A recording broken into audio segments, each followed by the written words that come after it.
il pleut beaucoup, la rivière descend sur tout ça. Ah ouais. Ça fait une cuvette en fait. Ouais. Et tout ça, normalement, tout ça, on replante l'année prochaine. Alors, elles sont un petit peu moins âgées qu'au niveau coupe. Hein. Cette année-ci, on a coupé ça après les premières parties.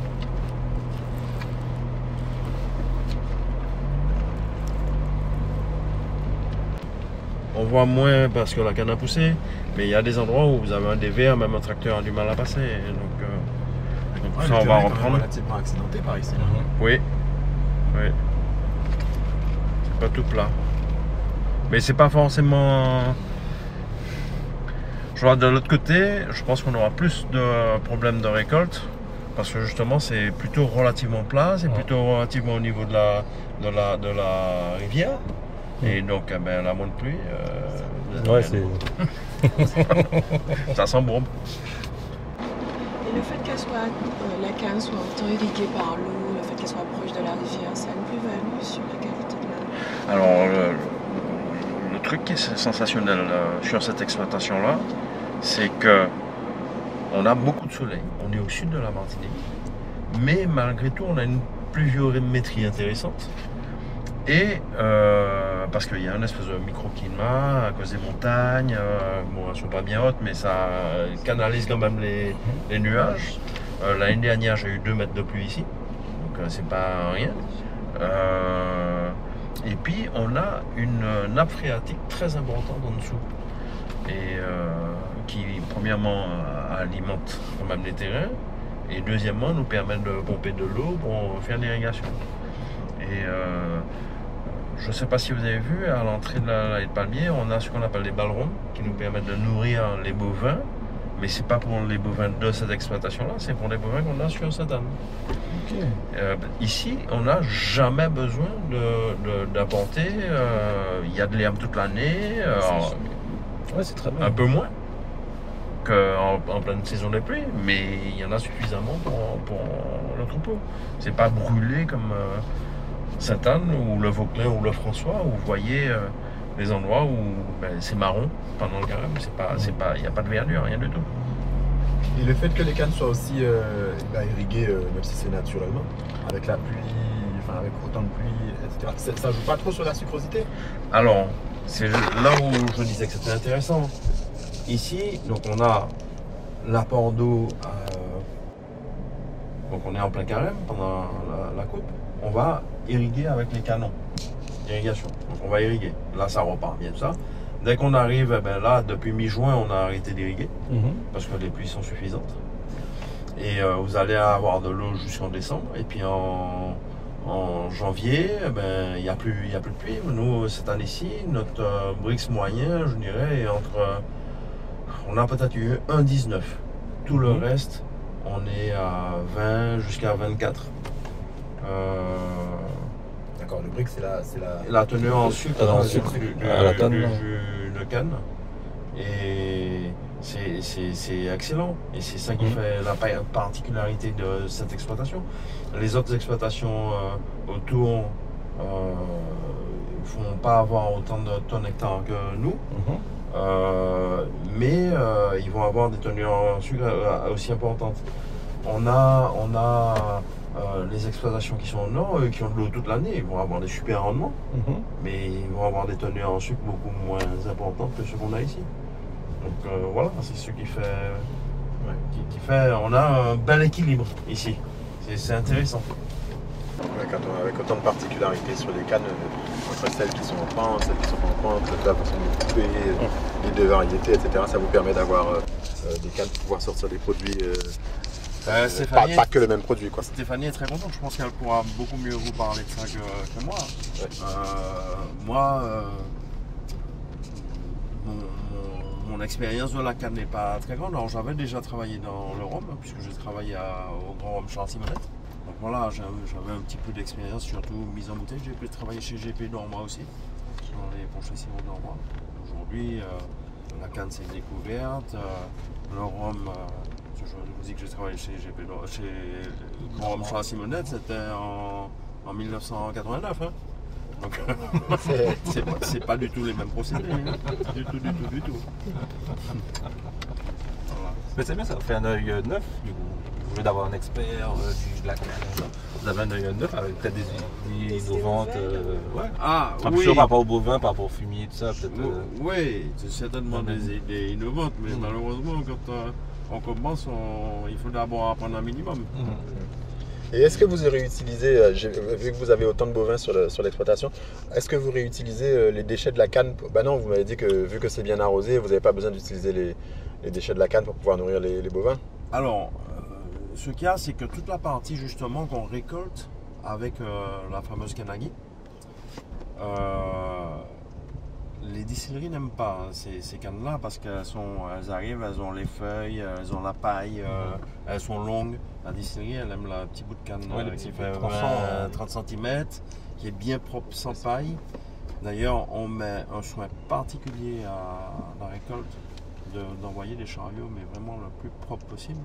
Puisque comme on ne travaille pas pour le tonnage, mais pour la qualité du rhum qu'on veut sentir. Donc vraiment... Et notre œil, justement, ça a été de dire, mais les premières années, on avait coupé à la main.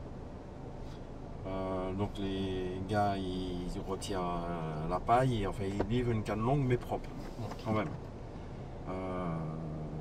Et puis, la deuxième année, on a fait nous-mêmes notre récolte. Enfin, c'est pas la deuxième, c'est il y a 2 ans, on a commencé à faire nous-mêmes notre récolte.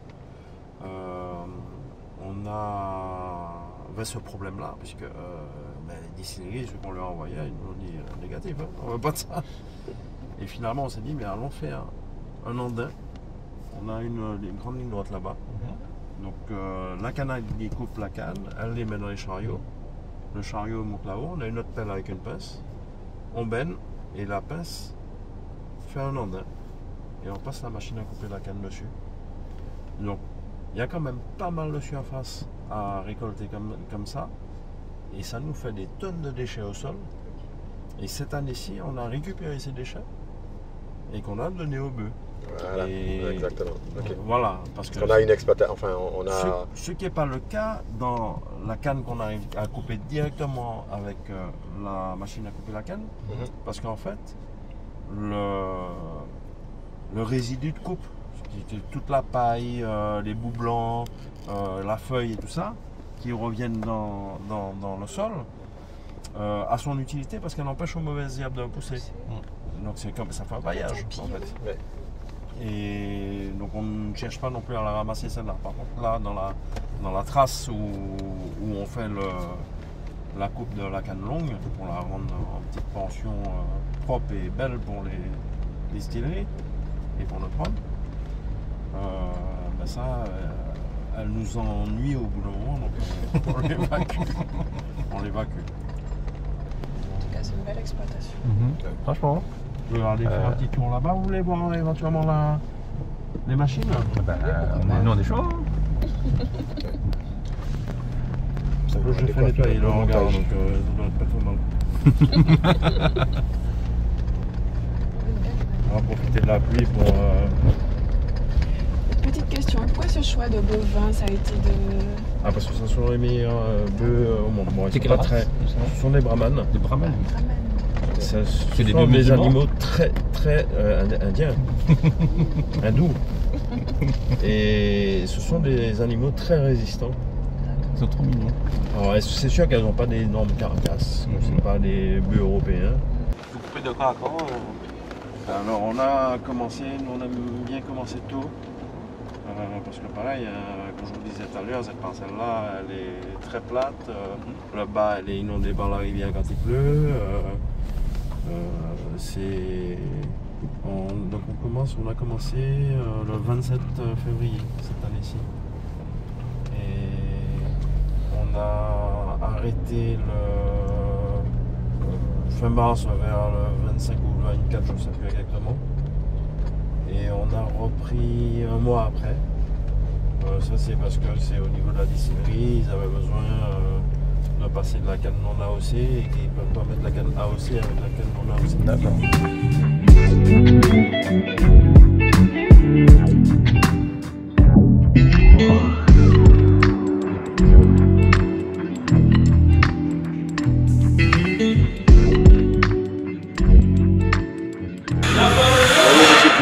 parlait.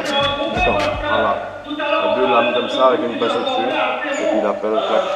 Donc ça, c'est ce qui permet d'aller couper les cannes sur le terrain un peu plus accidenté. Voilà.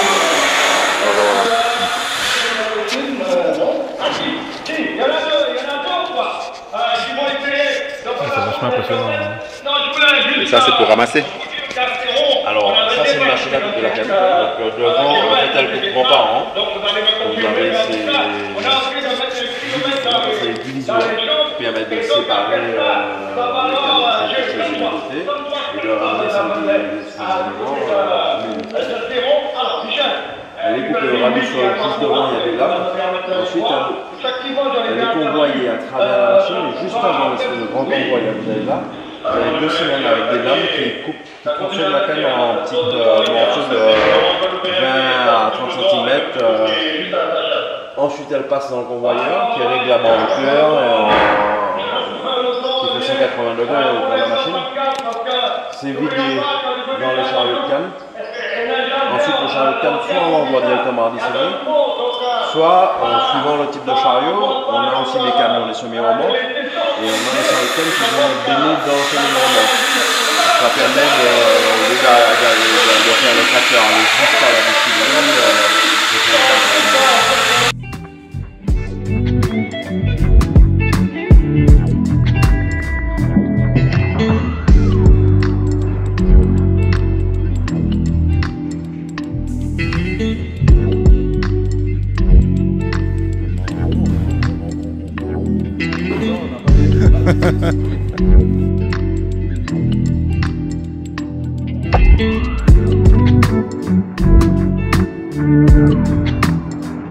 Eh bien, bonjour Stéphanie. Bonjour. Donc, on sort des champs. Donc, on a vu vos différentes parcelles. Et là, on arrive à la partie production. Donc, est-ce que tu peux nous en dire plus? Bienvenue, et donc oui, effectivement, vous êtes à la partie production où on reçoit le rhum, puisque les cannes que vous avez été voir sont coupées par nos soins, expédiées à notre partenaire de distillation qui transforme nos cannes en rhum, donc à la distillerie du Simon. À l'issue de leurs travaux et nous, le suivi que l'on doit faire avec eux, on réceptionne donc le rhum par conteneur et citerne qui arrivent, et vous les voyez de loin, hein, mais nos 4 cuves de réception du rhum blanc. Donc voilà, 2022 a été la première réception officielle des rhums de Grand Fond. 2023, la deuxième année où on a réceptionné à l'issue de la récolte. Voilà. D'accord. Ok. Et là, vous êtes sur le site, donc on est entre les 2 chais de vieillissement, enfin le premier chai de vieillissement que l'on va aller voir en suivant, puisque le travail après la réception du rhum, bien sûr, c'est de travailler, donc travail d'élevage blanc. Et ensuite, on ira dans le deuxième bâtiment qu'on appelle le CHEA, mais qui est le lieu de conditionnement, de finition de tout ce qui est produit mis à disposition, que vous commencez à connaître. D'accord. Ok. Voilà. Allons-y. Alors là, Stéphanie nous a amenés au chai de vieillissement. Donc on va découvrir cette belle petite cave qui donne envie de voir les petites pépites de Breuley-Quesnesson.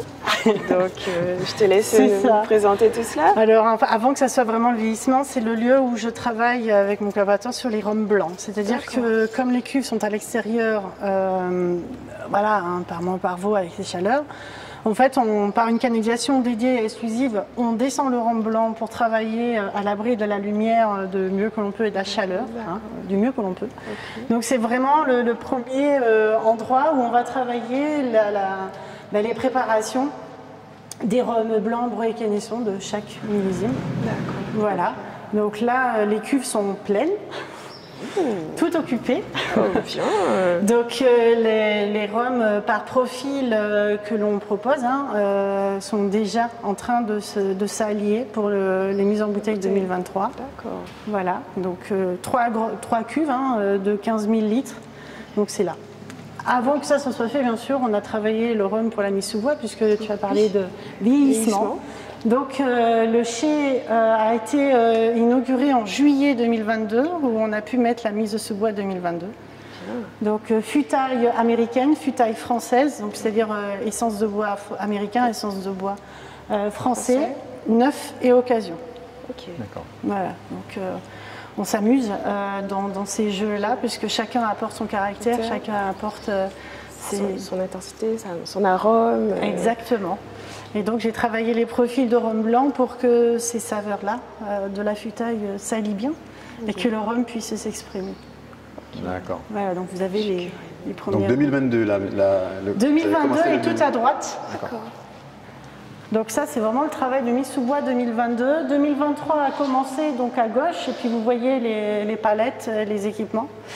Et les tonneaux que l'on a réceptionnés cette année et placés, qui vont nous servir à tout ce qui est travail très très vite, d'assemblage de nos élevés sous bois vont être mis en œuvre, mais en attendant qu'ils soient prêts, puisqu'il faut leur date anniversaire, bien entendu, en ce moment, ils sont en train de préparer l'ouverture du rhum blanc pour la mise de sous-bois, puisque les prochains conteneurs arrivent.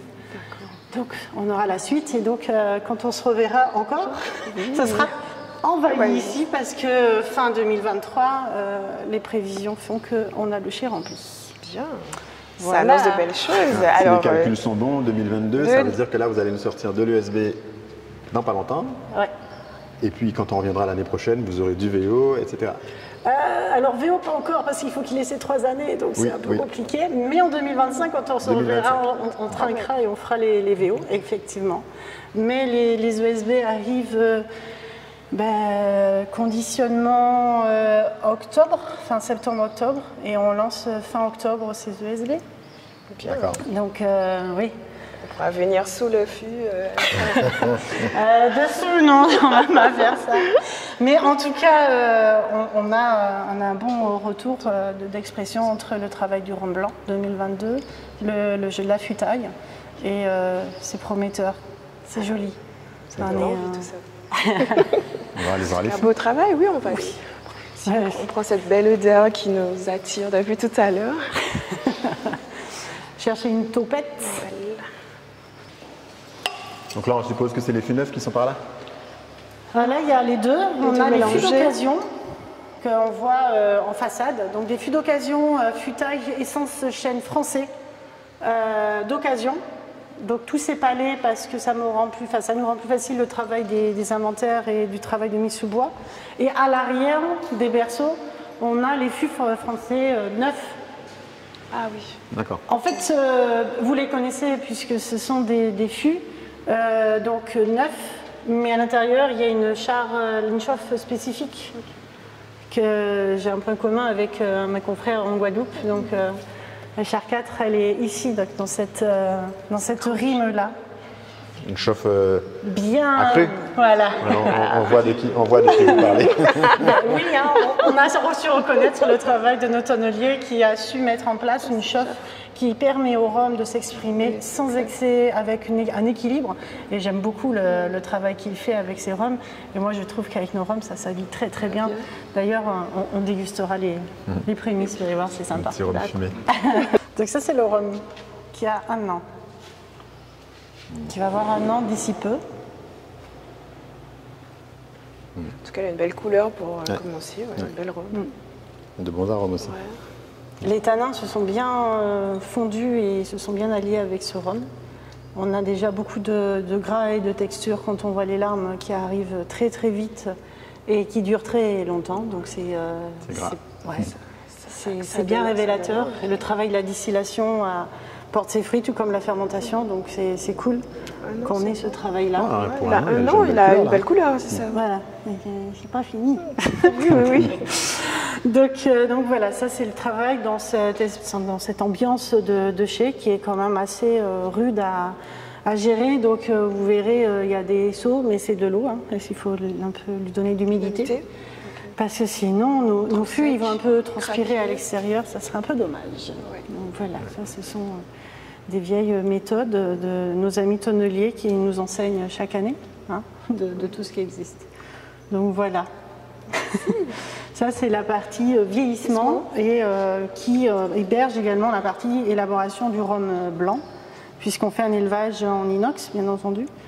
Donc 2023, ça a été quand même assez intense dans la récolte, mais on a eu la chance d'avoir un peu de volume 2022. Donc cette année, en primeur, au mois de juillet, on devrait pouvoir mettre en bouteille Et c'est déjà fait, la mise en bouteille, mais mise à la vente du parcellaire 2022.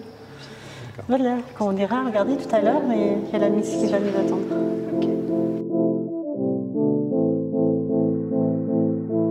Tout à l'heure, on était avec Stéphanie. Maintenant, on est passé à la zone production avec Christophe. Christophe qui va se présenter, qui va nous parler un peu de son métier, de son activité au sein de Brûlés Connaissants. Donc, Christophe Cantinol, je suis responsable de conditionnement. Donc, j'ai à ma charge la conduite de la ligne de production, donc réaliser toutes les mises en bouteille de nos produits. Et aussi, on gère tout dans ce bâtiment, tout ce qui est stockage de matières sèches et de produits finis. Donc nos bouchons, nos bouteilles vides, nos cartons sont stockés dans le bâtiment et on a nos produits qui sont dans les racks comme vous pouvez les voir. Donc voilà. Donc la ligne en elle-même, c'est une ligne qui est très bien à conduire. C'est une ligne française. Okay. Elle fait de 2300 bouteilles heure, normalement. Okay. Donc tout dépend de la configuration dans laquelle on est, mais avec notre bouteille aujourd'hui, on n'a pas la possibilité de travailler aussi vite. Donc en termes de réactivité concernant les pièces détachées, on est assez bien, parce qu'en fait elle vient du nord et du sud de la France. Okay. Donc il suffit d'envoyer un mail, d'appeler nos fournisseurs et nos pièces, on les a assez rapidement. Donc voilà.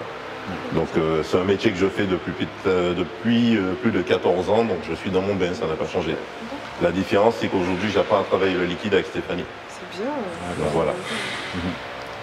Savoir quels sont les produits que tu fais rentrer dans la fameuse machine.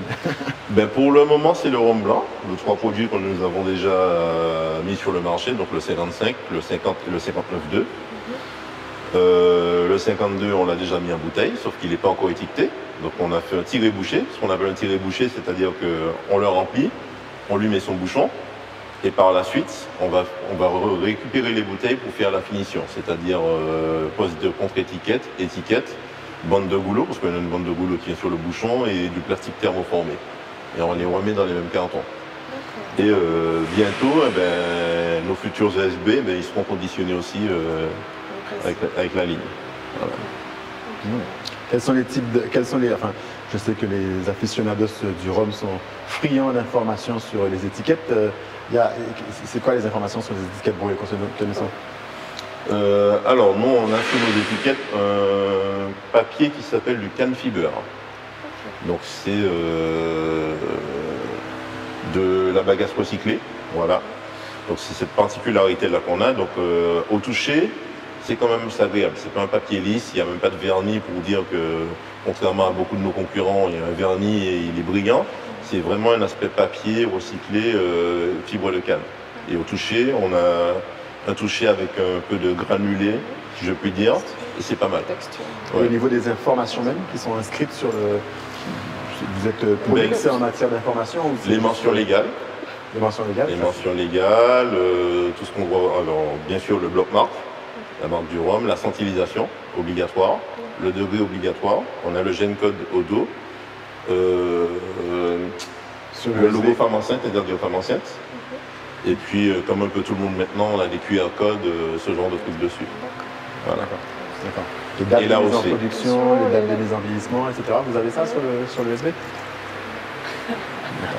Ah oui, c'est... Non. Non? Non, on est assez simple. D'accord. Il faut rester simple. Ok, vous êtes... Quand on fera du single cash, quand il faudra faire ça, Voilà. On va passer dans, on va dire, une autre échelle au niveau des futurs vieux. Peut-être que là, on pourra avoir des single casques, flux numéro temps, ou bien voilà. D'accord. Ah, c'est essentiellement ça que je voulais savoir. Okay. On sait que tout le monde aime ce genre de petits produits. Oui, voilà. c'est vrai que... mais les gens deviennent de plus en plus friands de ça maintenant. Avoir la c'est première ce qui marche aujourd'hui, donc vaut mieux se lancer dedans et puis sortir des choses, sortir des sentiers battus, ne pas proposer les mêmes choses que tout le monde. C'est ça aussi. Être authentique, à sa façon. J'ai envie de vous dire, avec le 59.2, ça a bien marché. Il est en rupture. Hein. C'est vrai, effectivement. Voilà. Au niveau de la machine, là, alors oui, vous arrivez, alors oui, effectivement, vous arrivez à commander des pièces assez facilement, mais au niveau de la maintenance, vous arrivez à dépanner la machine vous-même? Vous êtes obligé de faire venir du monde? Alors, au niveau de la maintenance, on va dire qu'on a beaucoup d'organes mécaniques. On a tout ce qui est partie sécurité et tout avec des capteurs, mais on a beaucoup d'organes mécaniques et honnêtement, le monobloc, il est simple à régler et il est aussi simple à démonter. D'accord. L'étiqueteuse, elle a un peu plus d'électronique dessus, parce que bon, on a des cellules de détection pour larguer les étiquettes et tout. On a beaucoup de réglages, on va dire, par rapport au pupitre de commande, mais c'est une ligne qui est quand même facile à maintenir. Contrairement à d'autres marques, les italiennes et compagnie, ça va. Ça va. Le jour où on l'a reçu, on l'a déchargé en une demi-journée. Le lendemain, j'étais déjà en train de trifouiller dedans sans même savoir, sans même avoir lu la notice. Donc voilà, j'ai pris en main et le monteur qui est venu, il était un peu stupéfait parce qu'il a vu que je maîtrisais déjà sans pour autant avoir d'explication de sa part. Donc, bon. C'est de la technologie intuitive. Ouais, c'est du gage du bon matériel, hein. C'est pas tout le monde qui peut se targuer d'avoir une machine simple à dépanner, simple à mettre en œuvre. Il y en a qui s'arrachent les cheveux. C'est la première dans les Antilles. C'est la première ligne dans les Antilles de ce genre. Chez les concurrents, vous allez voir un peu tout le monde, du Gaï, du Homé, du Crohn et compagnie. Nous, c'est pur français. À part le marqueur bouteille, qui est italien. Mais sinon, tout le reste, c'est français. Voilà. Donc voilà. Je fais tous les réglages, je fais tous mes tests avant. Les raccordements de liquide, on les fait à deux. Donc, on gère à deux. Un beau binôme. C'est pas son souhait. Après, quand c'est entièrement automatisé, moi j'ai tendance à m'ennuyer un peu. C'est vrai. Quand tout fonctionne bien et qu'on démarre après, on va dire que nous ne sommes pas comme les concurrents qui font des millions et des millions de bouteilles. On est une petite entité, donc on a choisi une ligne adaptée à nos besoins, sachant qu'elle est polyvalente. On peut faire de gros formats dessus. D'accord. Et pour parler production, là, avec les presque 30 hectares, si j'ai bien compris, combien vous sortez de litres sur l'année? Alors, l'année dernière, pour reprendre les chiffres, litre 55, on était dans les 100 000. 100 000. Voilà. Mais il n'y a pas 100 000 qui ont été mis en bouteille. On en a mis sous le bois. Et on a fait l'équivalent de 34 600, 35 000 bouteilles pour la première année. À deux. À deux. Deuxième année, sans les ESB, on n'est pas loin des 40 000. Ah, donc ça veut donc dire que vous avez quand même pas mal en souffle. Oui. Ah bah oui. C'est pour l'avenir. Il faut pas avoir des vieux, il faut quand même qu'on commence. L'avenir se prépare. Oui. Voilà. C'est la belle phrase que Christophe fait. Le travail d'aujourd'hui, c'est pour l'avenir, ce n'est pas hasardeux. Donc, on est obligé de prévoir un volume. Et ce volume, il faut le mettre rapidement. On ne peut pas le perdre. Et le blanc, on fait au mieux. Là, il est en train de mûrir pour changer les termes. Mais en fait, l'élevage que l'on fait en cuve inox, c'est nécessaire pour que quand on va prendre le conditionnement, on ne l'arrête pas. Parce que c'est une belle machine, mais nous, on peut s'user. Donc, on cadence tout ça. Et là, c'est la dernière partie, donc tout le 52, c'est ça, si je ne me trompe pas, tout le 52 est sur la trappe. Et s'il nous reste de notre rhum 50 médaillé, il nous reste ces palettes-là, pas grand-chose. Et on n'a plus de 55 ici, on les a à la boutique. Et on n'a plus du tout de 59, sauf les 10 premières bouteilles, puisqu'on a gardé les 12 premières bouteilles de chaque profil. Ça, ce sera les collector. Enchères, aussi. Et après ici, elles sont numérotées. En plus. Sur le numéro d'eau, Christophe a eu la gentillesse, parce que c'est très contraignant, de rajouter les numéros. Donc c'est vraiment une traçabilité qu'on peut assurer à nos amoureux des rhums. Donc là, ce que vous voyez, là, il ne reste pas grand-chose. Hein. Sur les 50 palettes, il ne reste plus grand-chose. Ça prouve quand même que nos produits plaisent. Ils ne sont pas en métropole, ils sont dans les Antilles. D'accord. C'est un choix de ne pas exporter trop ou préfère rester à la maison? 6 palettes, 3 en 2022 et 3 en 2023. Ouais. Il y en aura peut-être 3 autres palettes qui vont partir. On va voir l'Allemagne, comment ça se passe. Mais pour dire que la consommation, c'est pas l'Hexagone, c'est ici, en local. Que ce soit les Antilles, la Guadeloupe, la Martinique, voilà. Donc je préfère le dire parce que c'est peu dit. La boutique a fait un beau travail, on a une belle équipe, vous allez voir, on a un beau cadeau sur la gueule. Alors c'est moi.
Ça va pas l'air cassé.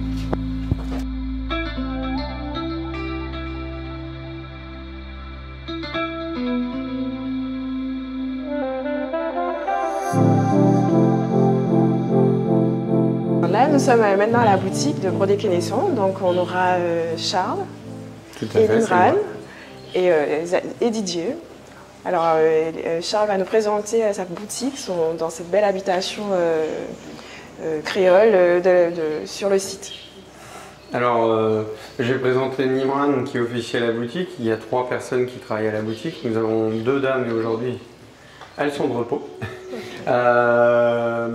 Donc dans cette habitation qui remonte à 1650, on a effectivement utilisé le bas pour faire l'accueil au public et le pôle dégustation avec quelques produits additionnels qui sont des produits d'artisans locaux qui vont venir de Sainte-Marie, du Robert, de Rivière-Pilote. De là où on a trouvé des choses sympathiques et qui nous rendent fiers du terroir martiniquais. Pour ma part, moi je suis le directeur commercial et je m'occupe de la partie commercialisation de notre marque à l'extérieur. Martinique, Guadeloupe, on a un partenaire, donc j'ai été en Guadeloupe chez vous il y a 4 semaines maintenant. Et puis à l'extérieur France également, puis on essaye, je reviens de Berlin, du Romfest de Berlin, donc on essaye d'aller chercher des marchés en dehors de notre île, puisque je ne sais pas si sur la partie production ça a été dit, mais on a agrandi de 10 hectares, on va continuer à grandir, et donc il faut construire des marchés pour le futur, parce qu'il faudra bien qu'on vende nos flacons. Bien sûr. La consommation locale est très bonne, on ne va pas s'en plaindre, mais ça ne suffira pas à écouler une production. Dans les statistiques, 80% de la production de rhum de Martinique s'exporte. On n'est pas dans ces schémas-là parce que pour l'instant on a une production assez courte et on débute, mais en tout cas il faut qu'on s'intéresse à partir un peu plus loin que nos îles de proximité. Voilà. Nimran, est-ce que tu veux parler de la boutique? Alors, je suis arrivé à peine 3 semaines dans la boutique. Alors, je connais les métiers. Ça fait 4 ans que je suis dans les métiers quand même. Et comparé à ce que je connais déjà, cette boutique, c'est un peu plus, on va dire, comment? Intimiste. Ouais, intimiste, on va dire classique rhum de Martinique avec l'habitation ancestrale. Donc le rhum Brodé Kenneson, je le connaissais déjà parce que je suis de la commune du Marin quand même, donc j'habite quoi, à 5 minutes. Bien. Tu viens à pied? Oh ouais, je viens à pied, ouais. Alors, tu veux nous parler un petit peu de la gamme? Je vois donc le rhum Brodé Kenneson, depuis novembre 2022, donc on a commencé avec 3 produits, 3 profils, donc 50, 55 et 59,2. Donc le 59,2 est terminé, on avait tiré à 3000 bouteilles, 3000 exemplaires. Donc on était victime de notre succès, donc c'est terminé. Donc il nous reste ces 2 profils, donc 50 et 55 degrés, qui sont un assemblage de 3 variétés de cannes, donc la canne rouge, la canne bleue et la canne roseau. Donc ce sont les cannes qui poussent le plus souvent au sud de la Martinique. Ce sont des cannes qui ont une très grande densité de sucre, due à l'exposition au soleil du sud de la Martinique. Donc, malgré qu'ils soient tous les deux issus d'un assemblage de 3 variétés de cannes, ils sont complètement à l'opposé l'un de l'autre. Donc, on a un rhum pour le 50 qui sera un peu plus fruité, confituré sucré, alors que le 55 qui tirera plus sur le côté épicé. Donc, il peut rappeler un rhum vieux parce qu'il sera un peu plus long, avec ce petit dépôt de poivre blanc sur le palais et qui donne l'impression d'avoir un rhum vieux en bouche, assez épicé. Donc ce sont des produits de dégustation, bien sûr. On va quand même éviter de les prendre en petit punch. Quand même, ce sont des produits un peu, on va dire, de luxe. Premium. Premium. Ah, ben c'est... Moi je dirais autosuffisant, c'est-à-dire qu'après on peut les agrémenter, mais autosuffisant.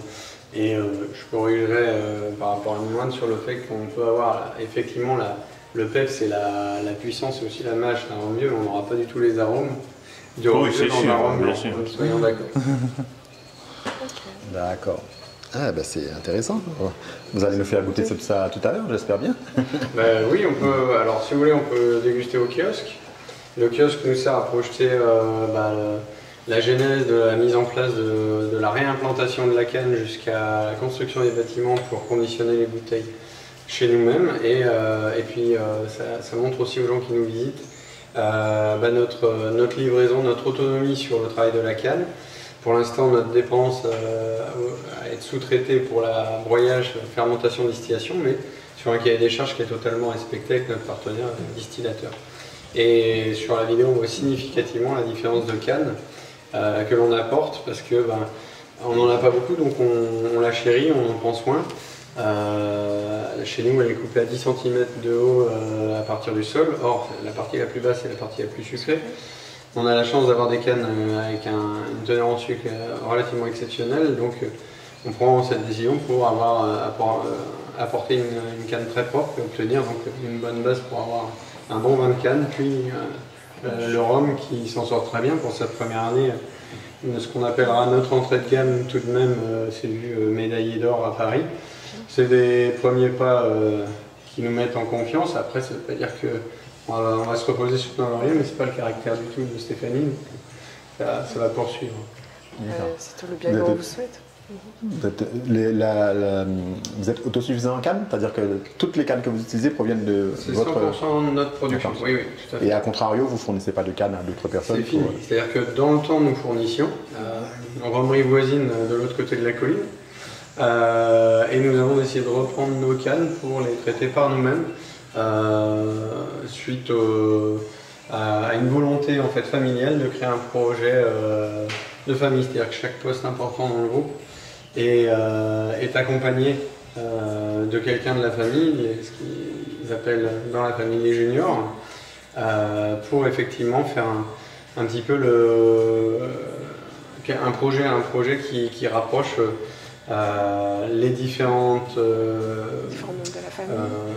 les différentes sous-familles entre guillemets. Il y a 3 générations qui se succèdent et ils sont arrivés pour racheter l'usine du Marin donc dans les années 74 le rachat, mais dans les années un peu avant 1960 pour le pionnier de la famille. Ils arrivaient de Corse et donc effectivement il y a cette unicité dans la famille et de se dire voilà, on fait un projet car c'est la canne qui nous a amenés en Martinique et c'est aujourd'hui à la canne qui veulent rendre hommage en recréant cette marque qui par contre porte le nom des 2 directeurs de l'usine du Marin, respectifs le fondateur et son successeur. Il y en a eu d'autres après, quand elle a été rachetée, ça c'est l'histoire de vie de l'industrie cannière du passé. Et vous parliez tout à l'heure d'un cahier des charges donc, que vous avez fourni au distillateur. Je suppose que c'est le cahier des charges de l'AOC ou Alors non, le cahier des charges de l'AOC, ça on ne va pas le retoucher, il nous est imposé. Non, on avait un cahier des charges déterminé par Stéphanie Dufour pour le traitement de nos cannes. C'est-à-dire qu'en fait l'AOC permet un certain laps de temps, je crois de mémoire, elle est plus technique là-dessus que moi, mais je suis commercial, c'est de mémoire 72 heures le délai entre récolte et broyage. Nous, il y avait un deal, c'est que si on amenait 80 tonnes jour, on était traité dans les 24 heures. Et donc on s'est, sur les mauvaises journées, arraché à faire des journées très longues parce que l'unité tourne en 2/8 pour qu'on fournisse ces 80 tonnes de canne. Donc on avait une fraîcheur de canne qui n'était pas envahie par les ravets, qui n'était pas bouffée par les rats, ou autre grosse pluie et dilution, etc. Donc en fait, on préserve au mieux la fraîcheur de nos cannes et ça permet de conserver aussi les arômes les plus fragiles, les plus volatiles qui font la complexité de nos rhums. Donc il y a ce cahier des charges là, puis après il y a la durée de fermentation qui est précisée dans ce cahier des charges, parce que c'est pareil, on a un laps de nombre de jours possible. Et puis après, ils ont plusieurs colonnes, donc une colonne utilisée pour nos rhums. Et puis nous avons, on peut le dire, la plus petite cuve chez eux. mais c'est eux qui nous la mettent à disposition. Alors on reste comparativement, ils font entre 3 et 4 millions de litres de production quand on fait sur notre première année 100 000 et puis la deuxième qui sera meilleure parce que la parcelle a grandi et qu'on n'a pas eu la sécheresse de 2021 et qu'on sera proche des 150 000 cette année, ce qui est un pas important. Mais voilà, quand eux avaient peiné à faire 3 millions, ils vont faire leurs 4 millions cette année. Voilà, l'équilibre naturel se remet en place. Avec les 30 hectares, là, vous pourriez monter à combien en termes de... Là, vous êtes à 100 000, vous m'avez dit. À combien vous pourriez monter? Justement, non, là, on est plutôt à la fourchette haute cette année. On est proche des... enfin, à 153 000, quelque chose comme ça. D'accord, mais vous allez pouvoir... Mais là, on a replanté en mai dernier 10 hectares de plus. L'objectif est d'atteindre les 90 à 100 hectares selon les années où on pourra planter, c'est-à-dire en fonction de la sécheresse, en fonction des moyens. Parce que par exemple, on était dans la volonté d'agrandir, sauf que l'année de lancement, on s'est oublié. On a carrément tellement de dossiers à gérer qu'à un moment, j'ai dit mais quand est-ce qu'on plante la canne? Et il y a une période pour le faire, et donc la période était passée, on n'en a pas planté. Et puis la disponibilité aussi des plants fait qu'on a dû, pour une partie, concéder donc de ce qui s'appelle notre nurserie, la parcelle de fond poterie dont sortira une cuvée en fin de mois ou en tout cas au cours de l'été, a servi à replanter, à contribuer aux 10 hectares supplémentaires, pas en intégralité mais en bonne partie. Donc aussi, c'est ça, c'est-à-dire c'est un peu le système de mettre, quand vous faites un pain au levain, vous prélevez une partie de votre production potentielle, parce que demain vous referez du pain grâce à ça, et c'est ce qu'on fait avec nos cannes. Voilà. Ali, une autre question avant qu'on aille déguster ce sérum? J'ai tout hâte. Depuis ce matin, on entend beaucoup de choses sur la fabrication, l'embouteillage. Alors moi j'ai hâte de te faire travailler nos petits palais. On parle brodé Quesnesson, donc... je pense qu'ils n'ont pas trop travaillé. On a des rhums assez parlants. C'est vrai qu'après ils sont à la fois tout aussi complexes qu'accessibles. Et ce qui leur fait une force, parce qu'il y a la délicatesse qu'offre la bouche de nos rhums grâce justement à la canne roseau que citait Nimran, qui chez nous est en proportion très majoritaire et qui est une canne qui apporte beaucoup de texture. La texture casse l'agressivité et donc on a des rhums qui sont soyeux, plaisants au palais, qui ont une très belle volatile, mais vous allez le découvrir souvent. J'ai hâte.